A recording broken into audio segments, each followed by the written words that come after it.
When parents are like, D1 or bust, I'm like, you're really missing the point. A lot of people just don't know about this place, and when they see it, they're like, wow, I had no idea that this place was even here. If you want to move this process forward with this coach and you want to get them excited and you're really interested in that school, get that coach on the phone.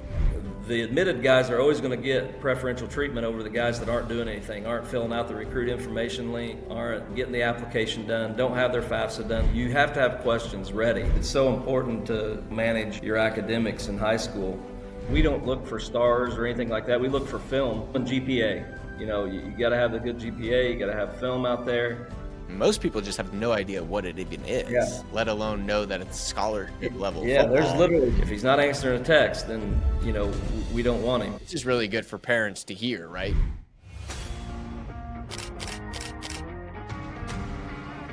You're listening to the Football Scholarship Podcast, the playbook for parents and athletes who want to secure the best football scholarships possible. From securing a D1 football scholarship in the SEC at Ole Miss at just £500, £700, myself, to helping 83% of the athletes I mentor achieve football scholarship offers and 42% going Division I.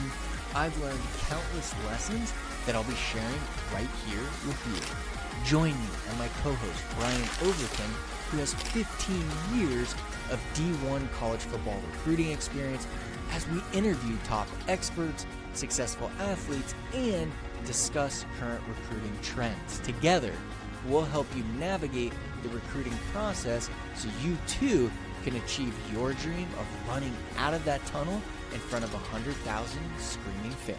I'll just start with this question here. The stars that matter that you see, right? Like if you're 247 Sports or On3 or ESPN, those are real, right? But then you see all these other pop-up things where, oh, I'm a 4-star. And someone reached out to us actually, and they're like, yeah, my son's a 5-star. And I was like, oh, what's his name? How many offers does he have? He's like, he doesn't have any offers. I'm like, he's not a 5-star. Exactly.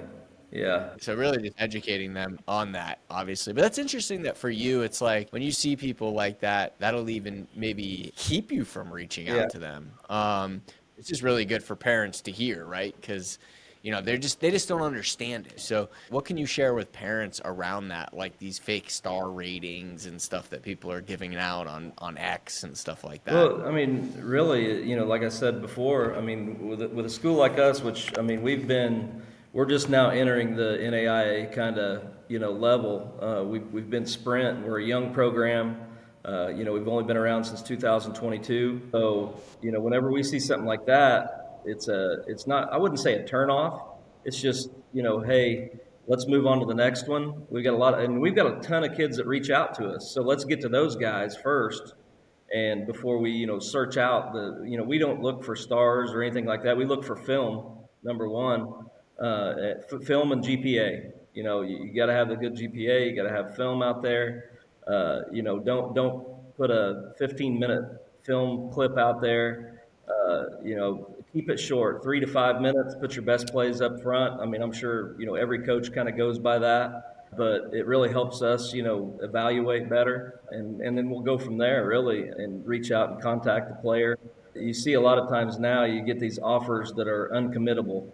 And things like that, at the higher level, and I don't know if any other schools our size does that, but we don't do that. Every offer we give out is definitely a committable offer, but we would rather you wait till we actually give you the scholarship offer when your FAFSA's done and you've been admitted. That's kind of what we look for. Is let's get you in the door here, let's get you admitted. Let's get your FAFSA done and tie us to that FAFSA, and now we can get into the offering of the actual scholarship amount. Okay, yeah.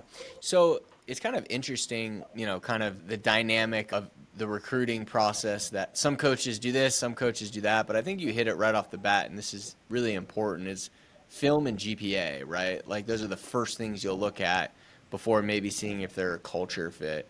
Why are those? Obviously, film everyone knows, but why is GPA something that's of the forefront and important to you? Well, for us, at the NAIA level, it's we only get we only get, what is it, 24 fulls. I mean, we're new to this, so I think 24 full scholarships, but we give a scholarship to every player. And we scholarship up to a little over 80% of their tuition before financial aid. We're not going to give any fulls, but we do give up to that amount. So what happens is an NAIA, like the 3.6 to 3.9, they're basically a free player. So they're actually they don't count against kind of your salary cap that you got to work with there, because they go by your what is it, the total amount of what it costs to come here. The tuition amount plus room and board and everything. So we're going to be sitting around the 50% mark. So we're going to have a bunch of halves is what we're going to have. We're not going to have any fulls, and then 3.6 to 3.9 are free. 3.1 to 3.5 are like 0.5 or 0.75, I think, and then 3.0, 2.5 to 3.0 is 0.5. So 50%. So if we can kind of get the higher GPA guys, that's really what we want, because they're not going to count against you when it comes game time. That's a really good point of, just them understanding, when you're talking about like the SEC and the very high level programs, GPA is less of a factor, right? It's really not as important. However, when you talk about Division II and FCS and NAIA and even Division III, GPA becomes a huge factor in how much money they can give you, or they know you're going to get more academic money, so they don't need to give you as much athletic scholarship money. So for those of you out there right now, that's how important GPA is, from you going to a Division II or an NAIA school and really going for free versus not. And so that's why, Coach Powell here is explaining the importance of having a good GPA. And for you guys looking at that and knowing, hey, if this kid's an NAIA level player and he's got a good GPA, like that's such an easy way to get a conversation started. Definitely. Yeah, I mean we look for that, and just and it's not a thing where it's, we're going to take some guys that we feel like we can develop, that maybe not be that big splash player as a freshman. We're going to take a guy that we can develop, and if he has that good GPA, it's going to get his foot in the door, where a lot of times if he would have had a 2.3, we're not even going to look at him. So it's so important to manage your academics in high school, and take it seriously. Don't wait till that senior year and give us the, coach, I'm going to get that grade up. It's going to be up by December. Or it's going to be up by May, or we hear that a lot. It's let's take care of it now. If they take care of it now, it's going to help them for their future. Yeah. When you say develop the player, right, what are you looking for specifically? Like, obviously you have their game film GPA. Is there other things that you're looking for in a recruit that you're going to say, hey, this is a kid that we want to offer? Yeah, I mean, a lot of times you'll see a kid at a bigger school say, we recruit Texas pretty hard. Even though we're in Indiana, we do recruit Texas pretty hard. And, you get a lot of kids at a bigger school, like a George W. Bush High School in Houston, that may just have special teams film out there. He wasn't a starter on offense or defense, but you see some really good things on special teams, and he's willing to put that out there. We've taken some kids just off of that who've turned out to be some of our best players. And, it just, little things like that, and just, their defensive film is short, say, but, every play they make, you see how much effort they give on those plays. And then, it's really panned out for us getting those kids here, and then, develop them. Maybe they just didn't get a chance at a bigger school. Maybe they moved in late. Maybe they, something like that has caused them not to be able to play. But when we get them here and we get them on our field and get them out there in practice and things like that, and they get consistent playing time in a system, then you can see them kind of really flourish. Yeah. That's awesome. I love that. So share with the audience what sprint is, because I think a lot of people don't know what it is, and it's really good for the for the lighter cats, right? So can you just Yeah. share a little bit about what sprint I mean, all it is is, so football with a for weight the limit. audience? That's the easiest way to explain it. I mean, we run a 3-4 defense. We run a spread offense. There's no difference. It's 11-man football. It's just everybody on our team, on our roster is 190 pounds or less. That's all it is. And it's highly competitive football. Coming from I was a high school coach for many years, and coming into this, the biggest challenge for us is blocking the fronts because they're so fast. It's hard Right. to really zone block as well as what you can because you don't have the great big linemen. So you have to be a little more innovative with your gap schemes on offense, and but it's really taught me a lot about the game because we've had to kind of change what we've always done. And it's been a great experience, and it's given kids. It's given a lot of kids a chance to play college football that maybe wouldn't have got that chance. And you see them out there on the field, and it's a great thing to see because I mean we got a 5'6", 155-pound safety that wasn't going to get a look from anybody else, but he's played awesome for us for 4 years, and he's getting his degree. Right. And same thing with a 5'8", 180-pound lineman that from a smaller school in Indiana who wasn't going to get to go play anywhere. If he was just going to be a roster number at a D3. And he comes here, he gets to start for 4 years, and be one of our best linemen we've had. So it is a really cool thing, and it's been good to us. We just felt like it was a good time for us to make the move to NAIA and kind of get in line with the rest of the sports we have on campus, and and we were able to join the Mid-States Conference, which is one of the best ones in NAIA. Got several national championships that have came out of that league, and it's a great opportunity for our school and our program. Yeah, that's awesome. Yeah, sprint is interesting because like most people just have no idea what it even Yeah. is, let alone know that it's scholarship level Yeah, there's football. literally just two. There's only two leagues in the United States, so there's not very many teams playing it. I think there's 15, Yeah, 15 what are the now. two leagues? There's the CSFL, the College Sprint Football League on the East Coast, which has Army and Navy, Cornell, Penn. I can't remember some of the other ones, but and then in our league, the Midwest Sprint Football League, we have this year it's us, Calumet of St. Joseph in northern Indiana, the region, Chicago area, Quincy University, which they have a D2 program as well, Midway Right. University in Lexington, Kentucky, Bellarmine University in Louisville, and Oakland City University, which is down around Evansville, Indiana.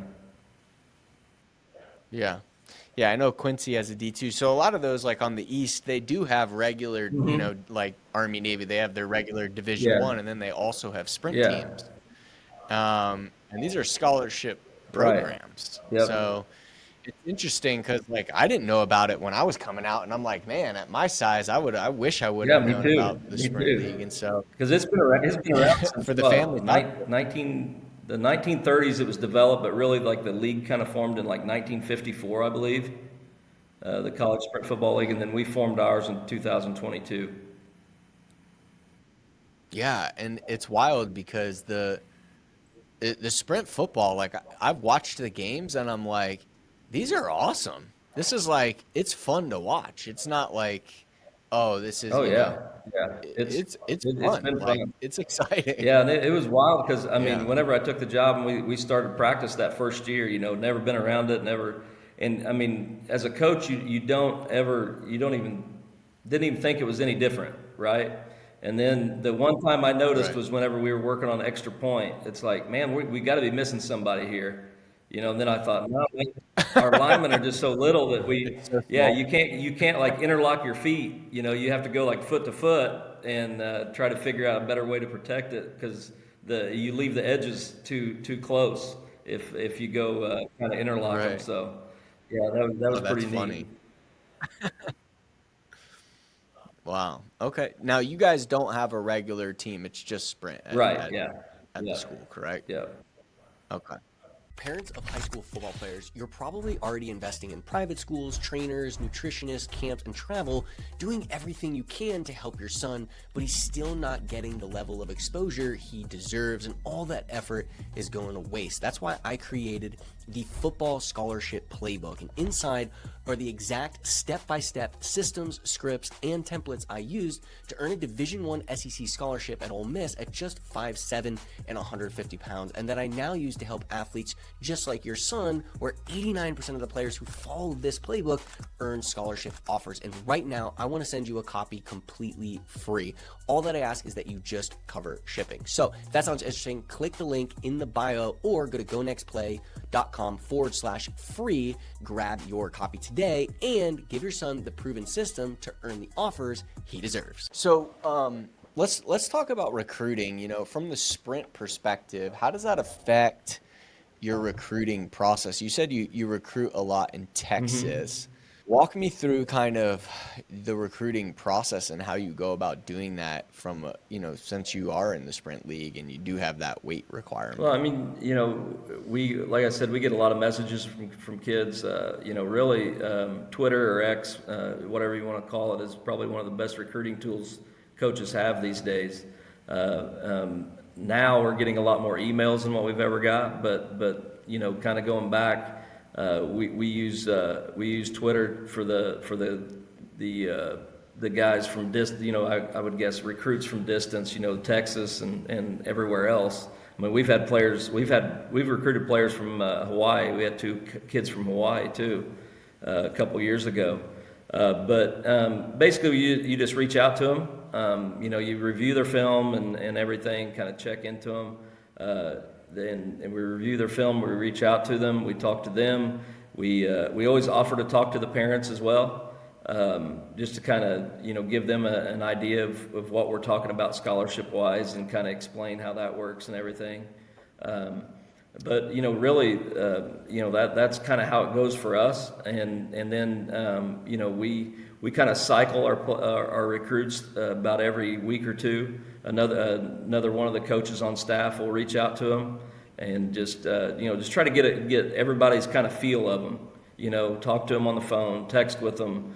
Are they responsible? Do they text you back? Do they that's the biggest thing anymore is if you have to recruit from distance and you're not going to be, we don't have a big recruiting budget, so we're not going to be, flying into Texas, to do our recruiting. So we do a lot of it through our phones, and which I think a lot of teams do. And the key for us is does he communicate? Does he answer text? If he's not answering a text, then we don't want him, because we communicate a lot with our players once they're here. We're very involved with their academics when they're here. So we want kids that are responsible enough to at least, if they're interested, answer a text, or if we ask to set up a call with you, you actually go through with that and things like that. So, I mean, that's really how it goes. You get to know the kid, and then the offer process happens when they've been admitted and everything. And then a lot of times we will get on I will get on a call with the player and the parents and explain, kind of line by line what the costs are and everything. And it's worked really well for us. We've recruited some really good teams, and it's the next step for us is to kind of flip our roster and extend our roster. We usually keep about 70 to 75 for sprint. We'll boost our roster up to about 100 to 105, 110 is what we'll be looking for. But we're gonna have to recruit probably about 80 new guys is what we're kind of estimating right now. And really, and honestly, Okay. if we want to get 80 in here, we're going to have to go out, and we're probably going to have to offer 400, and Right. and Yeah. have to have it distributed kind of evenly by the position that we need, and keep track of all that. And so we'll see what happens, but we've been really successful so far. That's awesome, man. Like, I do want to hit on this because You said this, and this is one of the things I really teach and harp on with these players is, when you look at a coach, right, like you said, it's like you got to be able to play, right? You got to be able to play. Boom, your game film shows, okay, you could play at the NAIA level. From there, you got to have the grades, right? And you hit on that, you got to have the grades. The third thing, and this is kind of boiled in from I've just interviewed so many coaches, is are they a character guy? Do they fit into the culture, right? Like, if you were to boil it down to the three, and so you mentioned this, do they communicate, right? And one of the things I teach, I actually did a training last night on communicating with coaches confidently, asking good questions, being able to do it on a video, right? If it's a school that's far. And sometimes these kids' freaking head is half in the screen, and I'm like, "What are you doing, Yeah. dude? Like, what Scrolling are on we their doing here? phone while they're talking You're to in you. it. Yeah. This coach is going to maybe give you, $50 to $150,000. This is an interview, Yeah. right? You need to be Right. prepared for this interaction and really coaching them up on not just, and like you said, not just scrolling on their phone or face half in, but sitting up straight, being articulate with their words, asking the coach questions about the Right. program. You want to get a coach excited about recruiting and offering you. These are the things you got to Yeah. be able to Exactly. do as a kid, as a player. So when you're doing, share with parents kind of the importance of the communication skills, whether it's a video or a phone call, and asking good questions and communicating and articulating. Like, what are you looking for in these Well, players? really one thing that we really want are questions from a recruit. You have to have questions ready, I think. I want to give you as much information about our school and our football program as I can. But I also don't want to bore you with 30 minutes of me going on and on about our school and everything we do and give you our daily schedule. And, I don't want to do that with each phone call. I want them to actually I want them to be interested enough to be like, okay, what do you guys, what does your game week look like? Or what kind of academic support do you have at your school? Or, things like that are what I'm looking for. Is just, I want them to converse with me and not just let me spew a bunch of stuff at them and then them say, okay, thanks for the offer, and then, we don't hear from them, for a while, and then they come back right before, after everybody else has passed them over or something, but like, hey, coach, is that offer still good? And, I hate it when I have to say, no, we're done. We're not going after anybody else, but it is so important to be able to communicate. And, they have to have questions going through their heads, right? We're a school in Indiana. I'm talking to you in Texas. What's the weather like? How far away are you from the airport? Or, just simple questions like that, that I'm not going to go over with every single kid that I talk to. It just depends on where kind of the conversation goes. But I want them to be able to, at the end of it, hey, whenever I ask, hey, do you have any questions? Do you have any, anything I can help you with or anything like that, just let me know. And a lot of times, you'll get some really good questions. I will, and that's great. That's when I know the kid's really interested, is when he's asking about, Yeah. What kind of equipment do you have? Do you have new equipment? Do you have old equipment? With us, we've never had a home field. We've played at a local high school our first 4 years here. Now we're working on getting a field for next year, and on campus, which is going to be a game changer for us. But, I want that question is, when are you going to get one? I need some ammunition to take back to my administration and say, hey, I got 10 great kids lined up with great GPAs that would be great academically for our school and culturally, everything that we do. But they want us to have a home field. I want that ammunition, and so, but it's, that's the main thing is just, and when we text you and ask you a question, or we text you and ask you, hey, where we need you to get the application done, don't just ignore that message. Send me one back and say, hey, coach, I'm busy right now. I'll get to it this weekend or something like that, because it's so important.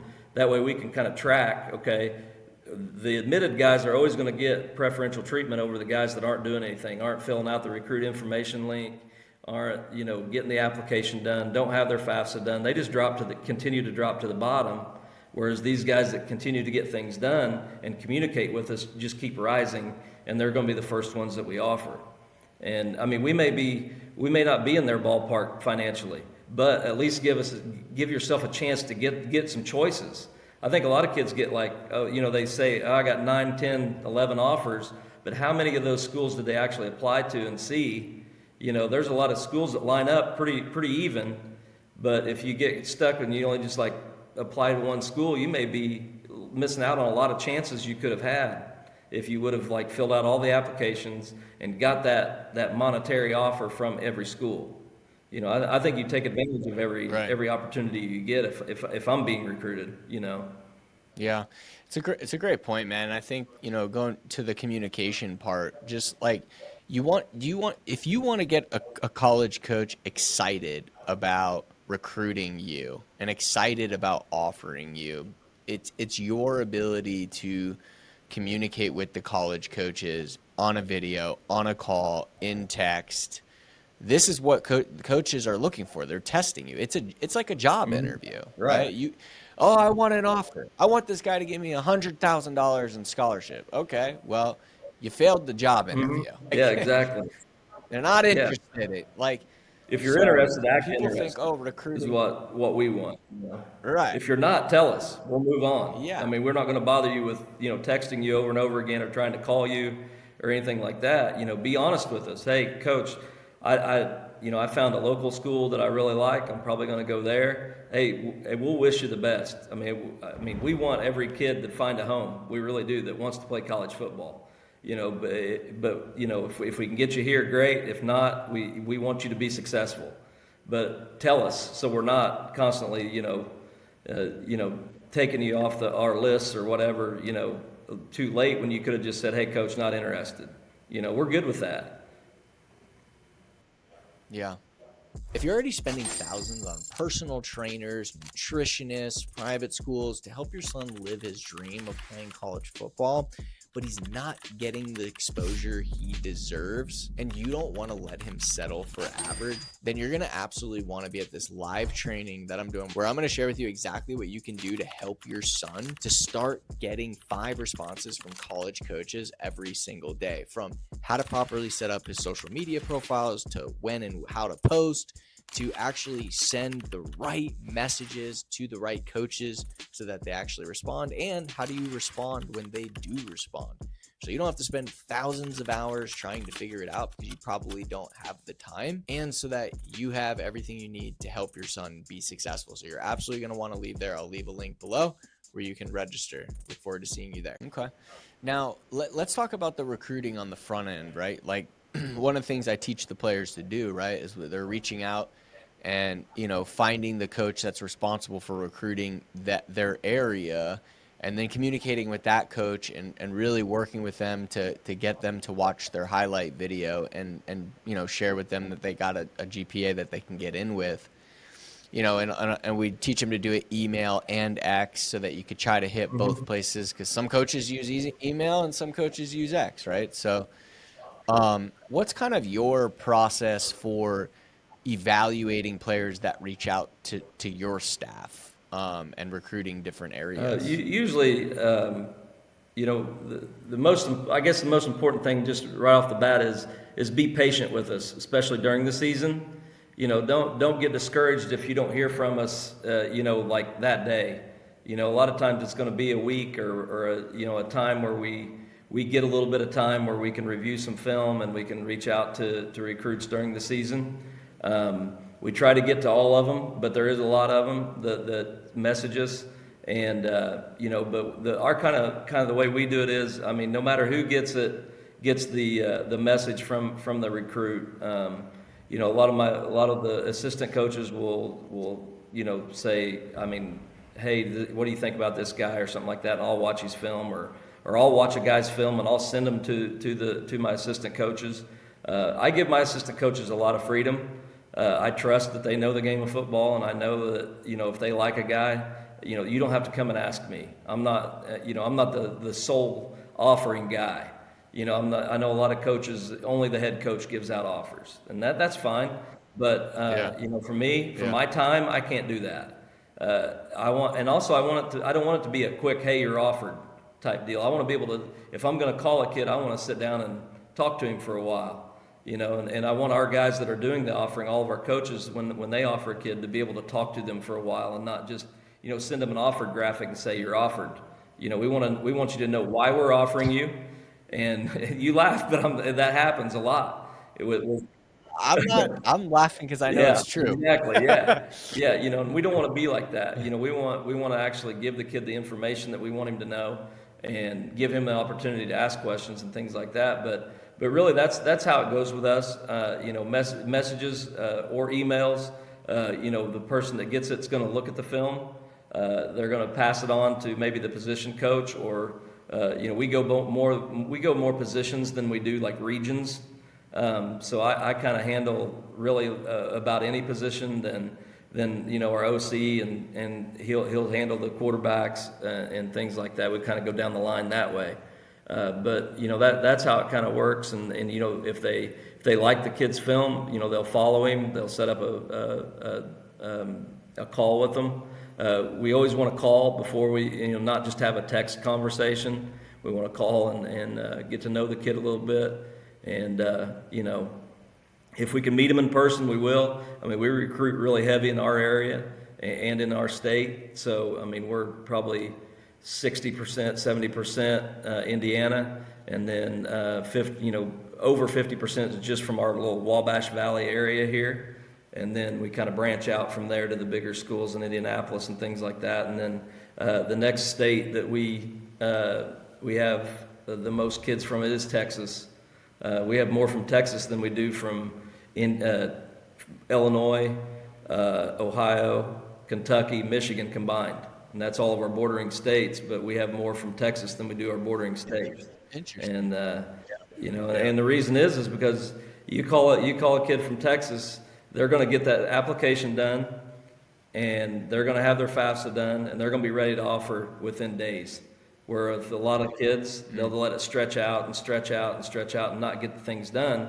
So, when there's a delay there, you're more apt to kind of stay away from that kid and be like, hey, he's not going to get it done. Let's move on to someone else, So, but that's kind of the initial thing. I always respond to kids that I follow on Twitter, and kind of let them know, hey, we're going to review film here in a week or so. Please be patient with us. We're going to get to you. And, kind of go from there. But we try to communicate as much as we can with recruits throughout all times. But during the season, it is a little bit harder. Yeah, it's a little slower during the season. It's good for parents to know. But you said something there that I really want to emphasize, and that's that you want to get them on a call, right? And I really push this on kids. Like, even in my book, I have like this offer funnel where basically you find the right coach, you get them to watch your video, and then the next step from there is to get them on a phone call, right? And it's the same thing for you guys. Most coaches I talk to, they're like, I want to talk to the kid on the phone, and I don't want to just sit there and have to do all texting all the time. And so, I really push the kids to, when a coach follows you and they respond back to you, just go to get them on a call, right? And a lot of kids want to text and stuff. I'm like, if you want to move this process forward with this coach and you want to get them excited and you're really interested in that school, get that coach on the phone, right? That's the best way to do it. And I know coaches say the same thing. You guys want the same thing. And so really helping these 16, 17, 18-year-old kids realize, like, you want to move this process forward, get the coach on the phone, right? So can you walk through a little bit about what those conversations look like so kids and parents out there understand why it's important that we do the phone call? Yeah, sure. Our phone calls are basically, me personally, I'm gonna find out about their season, how they're doing, how they're academic, how's your classes going, what do you want to major in? A lot of times I know they put on their say on their bio, it says I got a 3.0, but when you talk to them on the phone, well, I got a 2.7, but I'm bringing it up to a 3. I'm working on it. Don't lie. Don't lie. No, I guarantee you, any kid that has a 2.5 in their bio is probably below a 2.0. In my experience, that's what I see all the time. But when you see like a 3.42, a 2.78, things like that, they're probably right on the screws, man. They're being honest with you. I'm going to ask them what they major in, then that's going to help me, being in a small school, we have probably a little over, I think we're right at 40 majors, maybe a little over that. So we're going to be limited a little bit with some of the things, kids want to do. And, if it is something, I may find something that can link to that or something, close to that I can tell them about. But then, I'm gonna tell them all about our school. I'm gonna tell them, about our football program, kind of about we got a really short history, so I can kind of go through a little history lesson with them about us, starting the program in 2022, and where we had one football on campus when I got here. My office had a chair and a phone in it. That's all I had to start with, and I just start calling kids. Just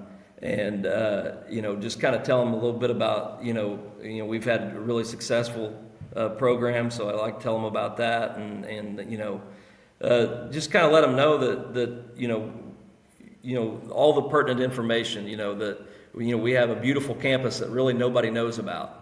I mean, it's everybody knows about Indiana State and Rose-Hulman in our area, but they don't know about St. Mary of the Woods College because we're on the west side.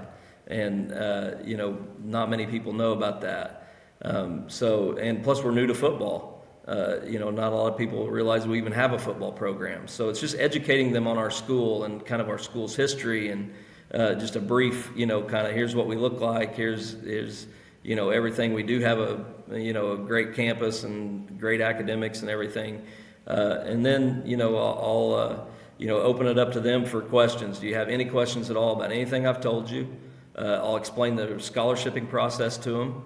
I'll always offer to get on the phone with their parents if they wanted to. I always make sure that I tell them that I'm always available, no matter what. No matter what, if you want to text me or call me, I'm going to answer. I'm going to give you, I'm going to give you the information that you need. But just try to be as, really transparent with the recruit as I can. And make sure that I'm being honest about everything and not, trying to sugarcoat things. And, I'm going to sell what we have. And, we're a young program and we're not going to have some of the facilities that others are. But we've also made strides in that direction that I can go, kind of tick off to the guy. And, that's kind of what that's kind of what we do. And then I, always tell them that I'm going to be, sending the application link, the recruit information link, and it would be great if they would, get those things done, and we could just kind of go from there. Love it, man. Love it. Okay. Now, for parents and players out there that are, interested in the program and are considering maybe reaching out, what would you like to share with them about, where you're taking the program from here? I mean, like I was saying, when we got here, we had nothing. And I'm not lying when I say that. We had a football, and I couldn't even tell you, for where that football even was. They just said we had one. We were able to recruit that first year, that first team we recruited. We ended up with 63 commitments, 48 showed up. For that first season, but we only had 2 months to get it done. So I wasn't hired until April of 22. So we had like 2.5 months to really scramble around and get a team put together. And we won the league championship that first year. We're sitting 25-4 since we started the program. We've made it to every championship every year. We've won it once. And won the regular season championship twice. What I'm most proud of is 25% of that first year's team is going to be graduating from here. They're going to be honored on senior day this Saturday. And that's what I'm most excited about. Oh, awesome. Because if you'd have told me that first week that we'd have had one kid make it 4 years, I told you were crazy. Because, honestly. Especially in this era. Because honestly, that first year, it wasn't like we were recruiting. We were just opening the door trying to get anybody we could in those 2.5 months. So, and the other thing that I'm most proud of is just the way these kids have turned into leaders, those 12 kids. And just, lead by example, lead by, being vocal about things. They've been great for our campus. They've turned our campus into really more of a college feel because of this football team that came here. We were a girls' school until 2015. So 2000, Oh, so really? Wow. now we're at 40%, probably going to be closer to 50 whenever we extend our roster out a little bit. We've built a locker room on campus now that we didn't have when I got here. We're going to be, it's looking almost definite that we're going to have an on-campus facility to play at next year, which is going to be another game changer because you're going to get people here, on campus to watch games, and it's going to bring in, more students, I think, in the future that are even non-athletes, because we're at 65-70% athletes on campus is what we have, and it's just a lot of people just don't know about this place, and when they see it, they're like, wow, I had no idea that this place was even here, and it's been around since 1840. So it's a great place, and with it being small, with only having an average of around, 620 to 650 students on campus here, you're going to get the smaller classrooms. You're going to get about a 13-to-1 ratio, students to professor. You're going to get so much more support because we are small. Right. Everybody knows who you are. You miss a class, you're probably going to see your professor in the dining hall, and he's going to call you out. You're done. Yeah, exactly. Done for. And just the academic support that they get. They have so many people looking out for everybody here wants these students to be successful. And I think that's probably the thing that I love the most about this place is just that support that these kids get once they get here. Awesome. Well, Coach, I really appreciate you being here today and sharing about the program and how you handle recruiting. I know the parents and players that are listening to this get a lot out of it, and they always share with me that they really appreciate head coaches coming on and sharing their story and what they're building. So Yeah. really appreciate every minute of your time and the fact that you came here today and had some really awesome stuff to share. Yeah. So thank you so you much for for having being me. here. It's a pretty cool deal what you're doing, man. It really helps us out too. We appreciate you. That's awesome, man. Really? Like as a Oh coach? yeah, sure. Yeah, I love it. Yeah, Yeah? it's good stuff. What do you mean by that? I'm just Getting curious. Like, educating people on the recruiting process. I mean, it's big because a lot of people don't know. A lot of people say, well, my kid's not getting recruited. Well, how are you doing it? Are you actually really doing it the right way, or are you just kind of throwing some highlights out there and not having any other information behind it or anything like that? And I think it's really cool that you kind of dip into our level, and that really helps us out. yeah, I appreciate you sharing that, man. Yeah, I mean, the thing is like everyone wants to talk about, you know, the SEC and the Big Ten and this, but I'm like, guys, that's like Yeah. 1% of college football. Yeah, exactly. So, Exactly. And there's so many so other resources and places for these kids to go and get their opportunity to really, for a lot of kids, it is living out a dream. Like I was saying, for us, a 5'8", 175, 180-pound lineman got to play college football for 4 years, play in championships, do everything that the guy that's 6'4", 350 got to, you know.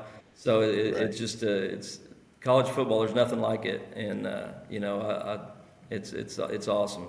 it truly is. And today I know a lot of people complain the portal, blah, blah, blah. But there's some positives to it too, right? And I think you're right. You have a kid now, obviously I'm a huge Ole Miss fan. That's where I went and everything. And you look at Trinidad Chambliss, the quarterback at Ole Miss. He was at Division Division II two, last yeah. year. No one knew who he Yep. was. Now he's like, he could win the Heisman. Yeah. So, you know what I mean? So it's like, he's the best. I was Yeah. borderline like better than Bart. You know what I mean? So I'm like, It's a great story. at the end of the day, call the ability now for when parents are D1 or bust. I'm like, you're really missing the point. You're missing Yep. the point. Like, I didn't go straight to Ole Miss. I transferred. I did the whole. So listen, you have NAIA programs, D2 programs that are awesome. You can go there, play football on scholarship, and then see where things Yeah. go. You progress. You really want to move forward. There's opportunity for you, but I appreciate you sharing that, and I appreciate you sharing that it helps coaches, because that means a Yeah, lot it does. too. And, but I know we just hit on that for parents, of just understanding, like, college football now is better than it's ever been before. There's more opportunity than Oh, ever yeah. before, and you can go and play for Coach Powell at an NAIA program, and literally in the matter of a year be at, Tarleton State or Boise State, and be a Yeah. star. Like, so, Yeah, because I mean, we, you couldn't do we've that always before. told kids, man, you come here and you ball out. You know, we'll tell you if you don't belong at this level, and we'll help you go, anywhere you want to go. I mean, it's up to you, Yeah. But we just want to help kids. I mean, really, and that's the business we're in, and we love it, and hopefully we can continue to do that at another level. So, we'll see. Well, the fact that you feel that way is why parents will want their kids to play Yeah. for you. So, because that's what they want, man. They want people that Yep. care Exactly with their right. kids. So, cool, man. Well, Coach Yep. Powell, appreciate you being here, and maybe we'll get you on Yeah. again next Sounds year. great, man. Thank you so much.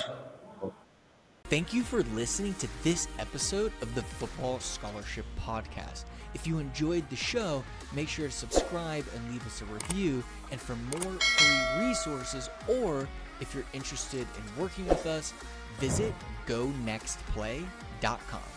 Until next time.